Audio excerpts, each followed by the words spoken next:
ఎంత పని చేసినావే బాపు, నీ ప్రాణాన్ని ప్రకటించినావే.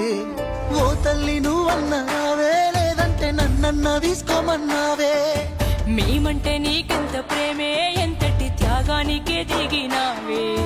మా బతుకు మారాలి అంటూ సాగుతో సమరానికే పోయినావే.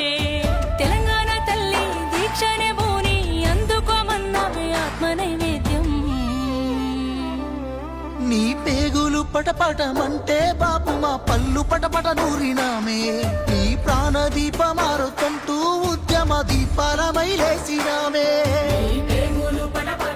దీక్షా దివస్ అనేది 29వ తారీఖు లేకపోతే డిసెంబర్ 9 తారీఖు లేదు. డిసెంబర్ 9 లేకపోతే జూన్ 2 లేదు. మొత్తం చరిత్రలో, దేశ చరిత్రలో మరి రక్తం చిందకుండా శాంతియుతంగా తెలంగాణ సరే ఒక ఉద్యమాన్ని నడిపించేటువంటి ఘనత ఖచ్చితంగా ఎవరికైనా దక్కుతుందంటే ఖచ్చితంగా మన నాయకుడు కేసీఆర్ గారికి దక్కుతుందని చెప్పి సభకు మనకు చేస్తాం. మళ్ళీ కూడా బీఆర్ఎస్ పార్టీ నాయకత్వంలో మరి పార్టీ నాయకుడు కేసీఆర్ గారి ఆదేశాలతో కేటీఆర్ గారి యొక్క ఆధ్వర్యంలో మళ్ళీ మనం నడిపించి మళ్ళీ కేసీఆర్ నాయకత్వం తీసుకొచ్చే వరకు మనం పోరాటం చేయాలి, సిద్ధం కావాలని చెప్పి కూడా ఈ సందర్భంగా మనం చేసుకుంటూ మరొకసారి మీ అందరికీ నా హృదయపూర్వకంగా నమస్కారాలు, ధన్యవాదాలు తెలియజేసుకుంటూ నేను సెలవు తీసుకుంటాను. జై తెలంగాణ.